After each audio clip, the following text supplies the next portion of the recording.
right, everyone, welcome to the show. We're in a parking lot today. That's it. But it's a nice parking lot. And it's a beautiful day. It's a beautiful day. It's a gorgeous day. It's going to get a little hot coming up, but it's gorgeous today. This is Tennessee WildCast, program brought to you by the Tennessee Wildlife Resources Agency. Jason Harmon right here. Jason Henegar right here.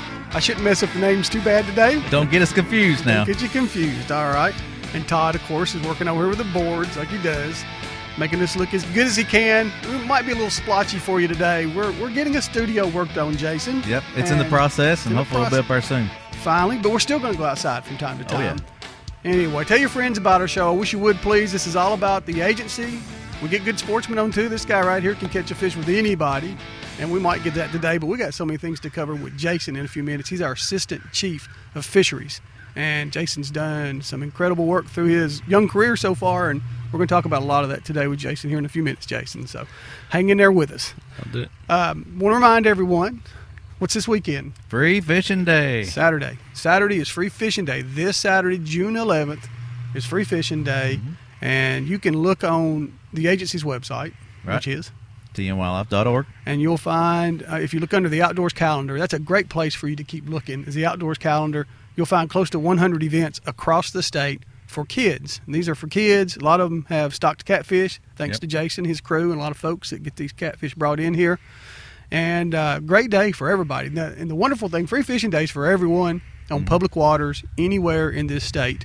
And the great thing about those events is that eventually the kids leave and everybody can go in there, right? Yeah, get those after the kids get through. The adults can come in behind them. They never get them all. There's no way they can get catch them a few. all. So, No, there's usually plenty of good fish left for the public to come in after those kids' events and catch. Actually, you have a lot of families come out. They bring the kids out in the morning and stay the rest of the day, make a picnic out of it, cook out, make a day of the free fishing day. So. And you should. I will give you a warning, a weather warning before that. It's going to be close to 100 degrees this Saturday, so take lots of water, saturate yourself, make sure that you're comfortable and cool. Sunscreen. And sunscreen. Get ready. If you're not doing that, you need to get your kids used to that, just like a seat belt or a life jacket, something they need to do all their lives. So anyway, but it's going to be a lot of fun. And the kids always have a good time and catch a lot of fish. And anyway, it's the Outdoors Calendar on our website, right up at the corner. That's it. On the homepage. All right, we also have coming up a meeting at the Enoch Center in near Paris Landing. It's in over there by Kentucky Lake. It's over there at the fairgrounds. So. Right. And it's going to be Tuesday night, and the fisheries folks are going to be there listening to or talking to fishermen about the crappie fishery on Kentucky Lake. Is that correct? Yes, our biologist out of Region 1 is going to give a presentation on the crappie fishing in Kentucky Lake. We had a lot of comments this year in the fishing comment period, the spring comment period for regulations that dealt with Kentucky Lake, the creel limit on Kentucky Lake, and also possibly increasing the size limit on Kentucky Lake for crappie. So okay, that's Tuesday, right? Yes, Tuesday the 14th. 14th from 7 to 8:30 in the Enoch Building at the Henry County Fairgrounds in Paris. So, will the Chief of Fisheries be there with you, Frank? Will Frank Fisk, be there? Frank Fisk, the Chief of Fisheries, will be there. Tim Broadbent out of Region 1. And then I'll probably be there as well. We'll have several agency staff there to represent. So much brain there, it'd be hurting people, right? We're going to go over, by the way, next week and meet at the Region 1 2 weeks. No, next week. Yeah. We're going over there next week, and we're meeting with Tim Broadbent out of the Region 1 office, and we're going to do a couple shows with him. So we're looking forward to that. We're going to try to set up by Lake Graham over there. Okay. That's a great place to set up. Yeah, it is. I wonder if we can set up in a boat. You reckon? Yeah, I would be up for that. We'll put a pontoon out there and we can float around on it. Yeah, we might do that. It's a beautiful lake right there by the If I had known that, office. We'd have postponed to next week. That's what we didn't tell you. All right. Anyway, it's fishing and boating time of year. Be careful out there in a boat. We've had a few accidents this year. We've had a kayak accident or two already where folks were actually in a kayak not wearing a life jacket, which always amazes me. If you're going to be in a kayak, please wear that life jacket, and especially if you can't swim. But even if you can, you ought to be wearing a life jacket when you're out there on a kayak. And kayaks are one of the fastest growing recreational boating activities in the United States. So be careful there. All right. You got anything to add? Hey, we're going to probably do a video on that, what you need to have with a kayak and paddle when you're paddling and that kind of thing, life jackets and whatnot. So watch out for that video. Okay, that'll be a good video. And one of the things immediately you need to remember, if you're in a kayak and you're on the water at night, you just like the big boys when you're out there. You need to have your lights on your boat. That's the law, and you can get a citation for that. And those lights need to be out at sunset, not 30 minutes after, not 30 minutes before. It's at sunrise, till sunrise, and after at sunset. Very good. So you've got to get them out there before it gets dark, just so everybody can see you, know where you're at. To your benefit, I wouldn't want a bass boat running over me at 75 miles an hour. Yeah. Anyway, all right, Jason, we got a lot to talk about. We got a lot to talk about, and you cover so many things. You are the Assistant Chief of Fisheries. What does that mean? Well, it's kind of an in-between position. I was the Rivers and Streams Coordinator for the state. There'll be days that I'll still have to do rivers and streams work, but I also will be doing some of the administrative work in the office and kind of covering for Frank when he's busy doing other things or he's out of the office. So I can run the gamut of being a coordinator to setting in for the Chief of Fisheries and answering questions for the director's staff. So it's a wide variety of things. And before you did that, you've been with the agency a decade or so, give or take. Yeah, I've been here about 8-9 years now. Worked for Texas Parks and Wildlife for 4 years before that. But I'm a Tennessee resident, grew up in Elizabeth, Tennessee, and went to school at ETSU for my bachelor's, Tennessee Tech for my master's, and worked under Dr. Bertoli there. Worked on about 15, 20 different projects, everything from bats to Barron's top minnows. Wow. So a lot of different things, and then went off to Texas and was able to make it home pretty quick. So do they have big bass in Texas? They do, but we've got big bass here too. We do. We've got a lot of big fish here. I was counting up yesterday, actually. We've got about 12 state records that have been broken in the last year. So we're sitting on a lot of good fish right now. Yeah. So. Wow. I know two of them include, one of them includes the largemouth in the last year and a half, and then we had the northern brook trout that was broken here recently. And then just a couple months ago in the Caney Fork, and then we had a almost 5-pound tilapia shot with archery equipment out of Old Hickory. So that added an archery. People are saying, what's a tilapia? It's that stuff you see in the store, but we have them in Old Hickory Lake somehow. So there's a sting plant over there, right? Yeah, I think after the flood, they were introduced into the Old Hickory by the flood, and then they found a home at Gallatin Steam Plant. And doing that warm water discharge. Mm-hmm. And then also I think some of the springs and maybe the back of Bluegrass. We get a lot of reports out of Bluegrass. Bluegrass is a creek over there? Yeah, it's a cove. Down from pretty good ways down from the Gallatin Steam Plant, and they seem to hold on down there as well. There's a big marina down there, isn't there? Okay. If you want to go tilapia fishing, come to Middle Tennessee. And get into them. We got some cool fish that's out there that y'all work with, Jason. There's a lot of cool fish. One of them that a lot of folks may not know about is a sturgeon. Yeah. What is a sturgeon? Sturgeon is one of our native species to Tennessee. It's probably one of the largest species we have. They can get up to about 9 feet long, way upwards. 9 feet long? Yeah, upwards to about 300 pounds, 250, 300 pounds. I was very fortunate and was able to go up to Wisconsin where we get these eggs from.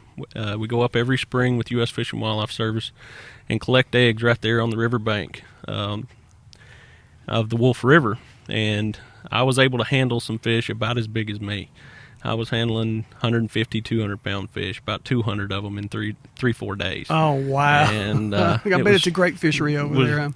Really impressive. So I hope we can get our fishery back to that. We lost the sturgeon probably in the mid-'60s, early '70s out of the Tennessee and the Cumberland rivers.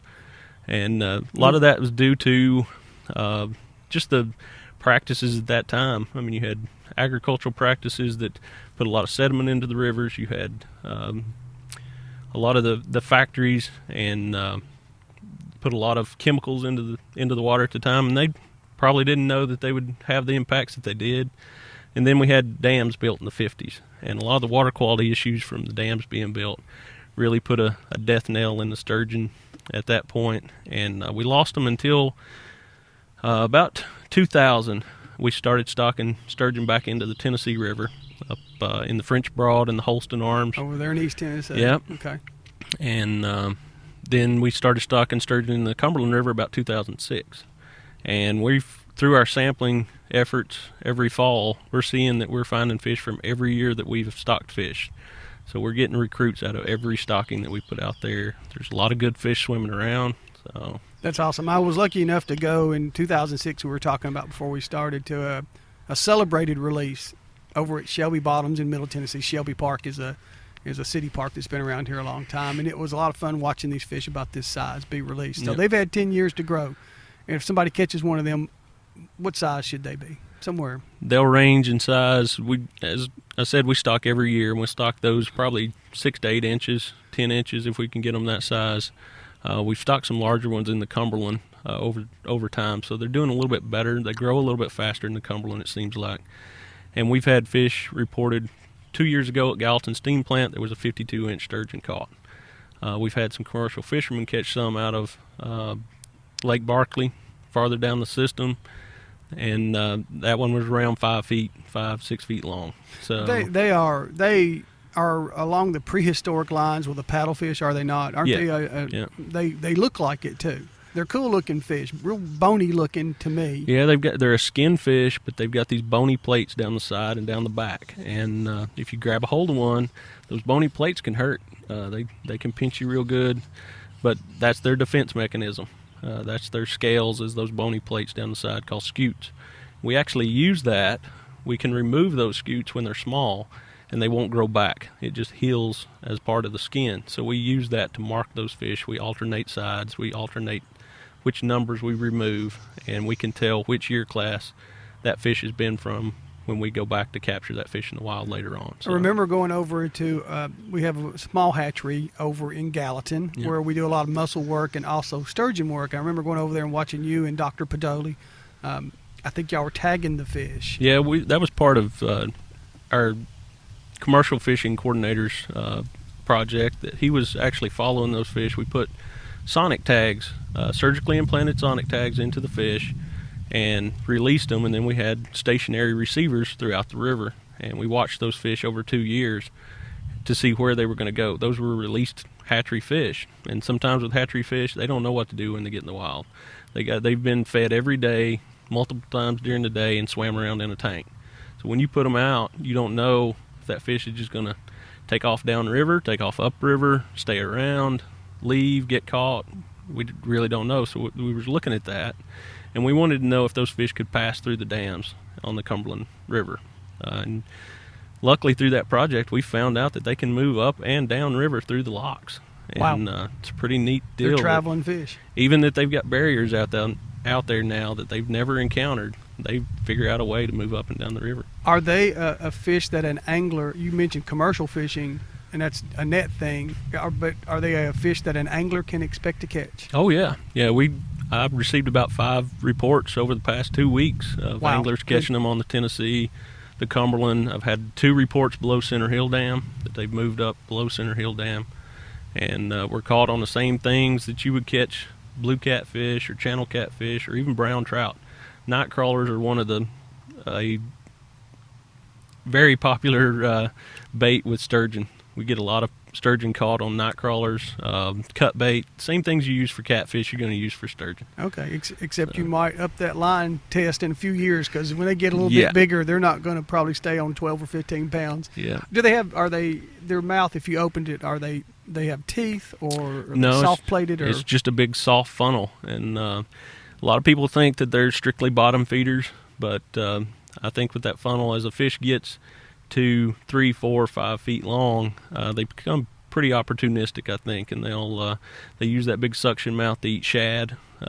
We've had reports of them being caught in the bowls. People fishing for stripers with jig and spoons and swim baits have caught them. I would be thrilled to catch one of those things. I think a fish that big, if it comes across it and get it in its mouth, it's going to eat it. You tell me, too, there's something special that y'all do. If somebody catches it and reports it, what do y'all do with them? We offer a certificate that I've caught and released a lake sturgeon in Tennessee. And you do have to release them, right? Yeah, they're state endangered species, and you do have to catch and you have to release those if you catch one. And we encourage you to take a picture, handle it very gently. If you can, don't even take it out of the water. Just take the hook out of it, take a picture, put it back, and then report that to us at the central office or to your regional office. Any of the biologists can get and it. we've had people come through Facebook and message us with a photo. We'll help you there, too, on our TWRA Facebook pages. But we need a name, an address, phone number, where you caught the fish, what you caught it on, and approximately the size of the fish, so we can keep track of if it's recently stocked fish that people's catching, or it's these big ones that are we hope return to spawn one day. So, but just send that in to, you can send it to sturgeon.reports@tn.gov. I've got an email set up just for sturgeon reports, where you can just send it to me through email or call me on the phone, call any of the regional biologists. We can get it. We'll get you a certificate sent out there. It's got a nice photo or a drawing of a sturgeon from Joseph Tomarelli, and really nice certificate that you can hang up just like one of your mounted fish. Oh, that is neat. That is so cool. And of course, it's in the tarp, I guess, too. Our Tennessee angler recognition. I'm not sure if we have it in tarp or not. It's a good question. So isn't it? It may be one that we need to add. Yeah, yeah. It'd have to be 175 pounds. Or I don't know. Will it be the kingfish in the water when it gets big? Will it be the boss of all bosses? I think in all it freshwaters. will. Yeah, I think for us it'll be the big one. It'll be right up there with those blue catfish that they get so push big. 100 pounds. And the paddlefish get pretty big too. Yeah, but, yeah. Yeah. Okay. That was another record broken last year. Oh, We're now over 100 pounds for paddlefish. Wow. Yeah, you can check out the records on our website too, tnwildlife.org. A lot of them have photographs. We got photographs of some record fish that are out there, and trying to get them as we go. And maybe we'll get you with the sturgeon. Yeah, I'd like to see a state record lake sturgeon for too long. I would too. I'd like to catch it. If you've never seen one of the sturgeon, you can go to our YouTube channel. The video for that Shelby Park release. Oh, it's out there. Yeah, it's on YouTube. That was cool. YouTube.com/Tennessee WildCast, and it's out there. Just search for it. All right. Did you shoot it? Yeah, me and Todd both shot that. Did you? one, Okay. so. All right. Can you believe it's been 10 years ago, Todd? It's Time been a flies long when time. you're having fun. Yeah. All right. Let's talk about some other stuff, because believe it or not, we've already eaten up about half of the show, Jason. You work a lot with trout. What's going on with the world of trout? I still am deep into the world of trout, I guess. Most of what we're doing now is brook trout related, our native species of southern Appalachian brook trout. We're working with a lot of different agencies to reintroduce brook trout or enhance brook trout fishing. Was just up in the Smoky Mountains Tuesday working with the National Park Service there at Great Smoky Mountains National Park. A couple other regions in TWRA were up there, and we were doing a rainbow trout removal. And we were actually going into Anthony's Creek there at Cades Cove. Okay. It runs right through Cades Cove. And brook trout's not been in there in 20, 30 years. And it's been mostly wild rainbows. And there's a nice barrier there. So we went in and those guys are working this week removing rainbow trout. So this fall that they can go and put brook trout back in there. For people who love catching rainbows, they may be thinking, why are you taking my rainbow trout out? Why do you do that? Well, we're going to manage below the barrier there on Anthony's Creek for rainbow trout. And brook trout are the only native trout species in Tennessee. So we want to preserve the heritage of catching brook trout, but also the genetics. We've got a unique genetic form of brook trout in the southeast, especially in Tennessee in the Appalachian Mountains. And these brook trout, they're not big fish, but your challenge when you're a fisherman isn't the size of the fish when you're a brook trout.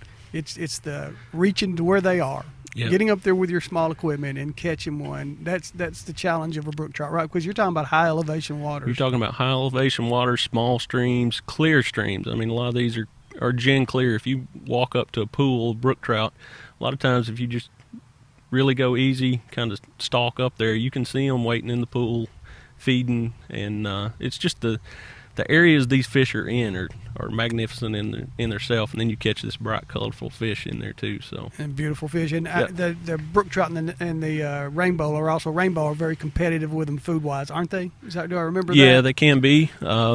It's really unique that in our drought years, it seems the brook trout do better. In our wet years, the rainbows do better. So there's a niche there that they kind of hold, but the brook trout have held on in a lot of our streams for decades and decades. I mean, even through the logging periods of the 20s, 30s, 40s, all the damage we did to our forest, those brook trout held on. But we're having to help them along a little bit nowadays. It just with a lot of the development and stuff, we're still fighting those battles. I remember going over about 20 years ago now, and I can't remember the stream. You might know it just because you read about it, but I went over to Tellico Hatchery on the first stocking they did of brook trout, in a small. I mean, and I was a lot younger then, and it almost killed me walking to that stream, Yeah. wherever it was. Believe it or not, we're still working in that stream. Are It's ya? Sycamore Creek. That's it. It runs right there. It's one of the source streams for the hatchery, and we raise a lot of rainbows, a lot of brown trout there that goes to the Hiawassee. But about 7-8 years ago, we revived that program with the help of Trout Unlimited, Cherokee chapter.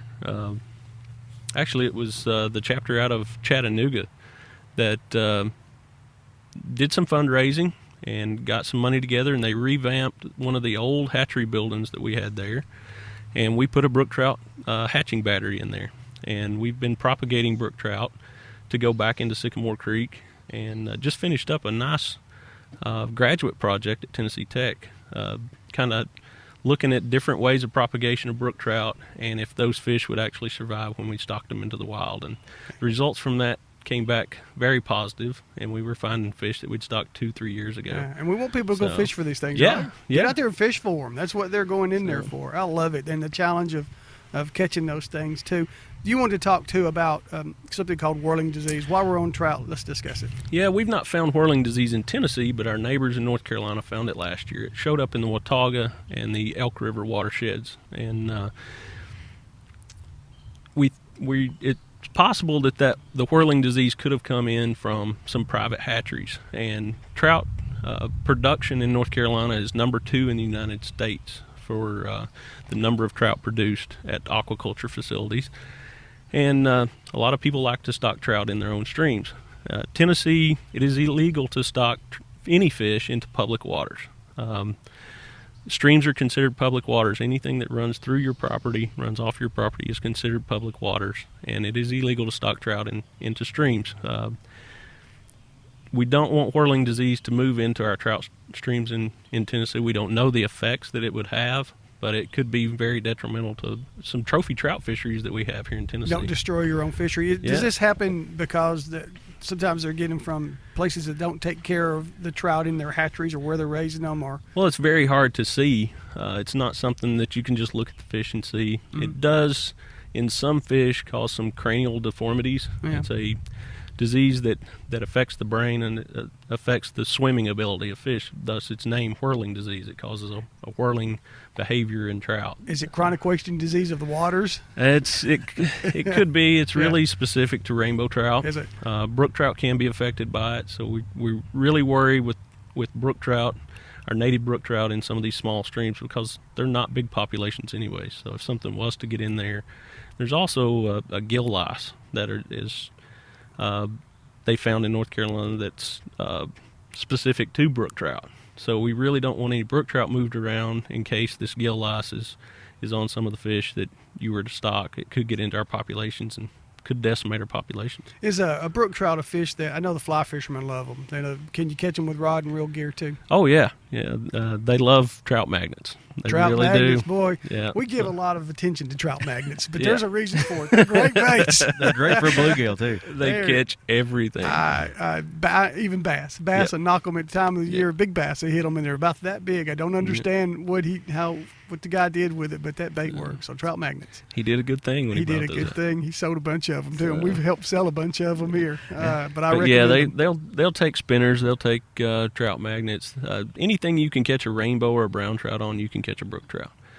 We stock the northern strain of brook trout in our tailwaters, and it's become a very popular fishery in the It can tailwaters. get large. Yeah, and we've seen this year that we had one close to 5 pounds being caught on the Caney Fork. I mean, 20 inches long. That's a nice fish. We did. We put that on Facebook, and I think it reached about 300,000 folks. They Yeah. were very interested Yeah. in that photograph caught by a guy that got pushed out of his spot where he normally fishes.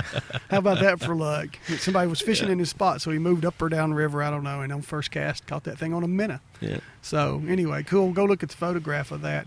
All right, Jason, there's also something else y'all are doing to help with your trout to help determine populations, I think. What is that?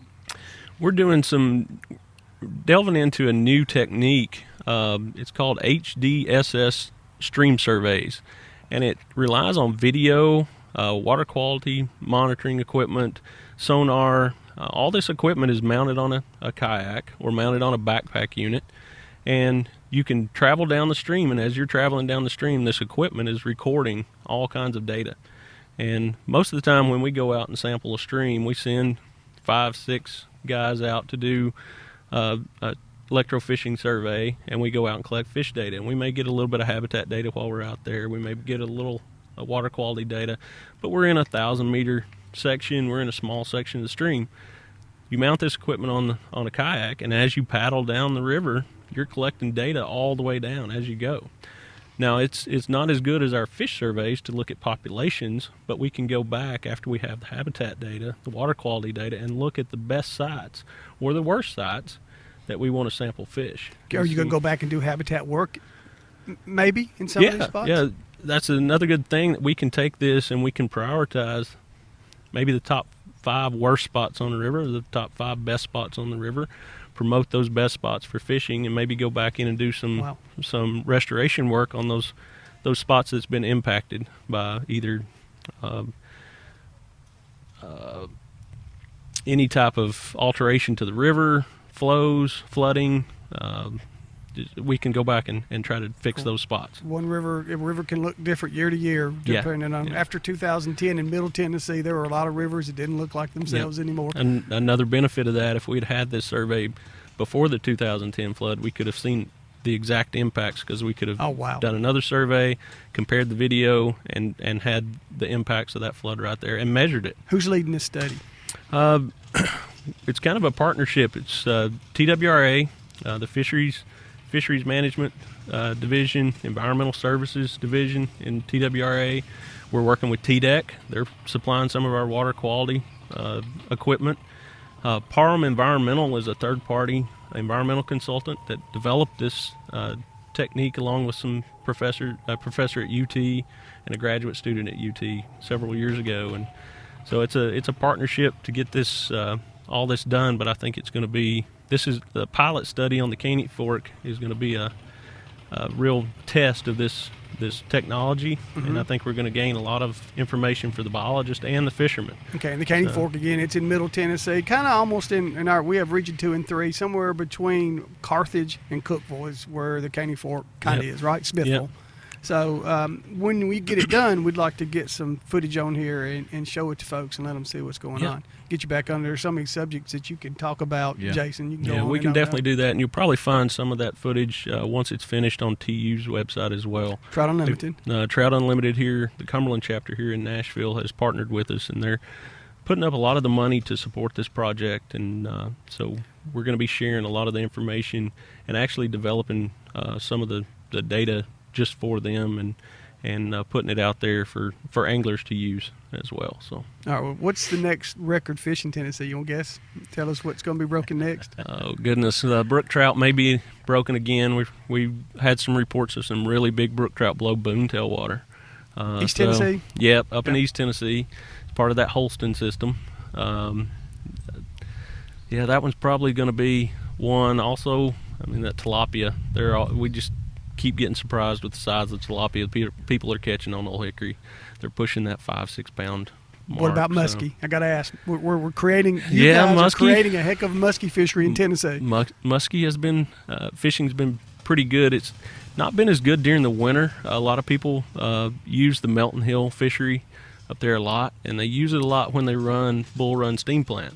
The last couple of years, we've not had to run Bull Run steam plant for power, so those fish have kind of got a break from that hot water discharge. They might be getting bigger then, huh? Yeah, we're finding a lot of good fish even moving down into Watts Bar. And haven't you guys in y'all institute a 50-inch size limit on a lot of bodies of water a few years ago? We did. That's a big fish. We actually went into the Caney Fork and developed a 50-inch size limit there because we were seeing some really good fish grow there, and we actually saw natural reproduction in the Caney Fork system, so we've delayed some of our stocking. That's awesome. You've been awesome. I'm going to go break the smallmouth record. I decided 50, 60 years, it's enough. I'm going to go ahead and take care of that one. Yeah, it's time for that one to come down. I'll take the camera and we'll get some footage of it. Yeah, we'll throw it back when we're done, though, okay? I figured you'd go after the walleye record.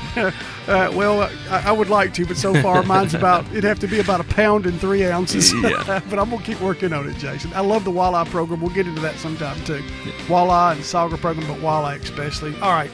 Where can they find stuff? You can find us on tnwildlife.org. You can get to the video or listen to the audio version right there, and also contribute to Tag Board. So Go to Tag Board. Jason, thank you. You're awesome. Thank you.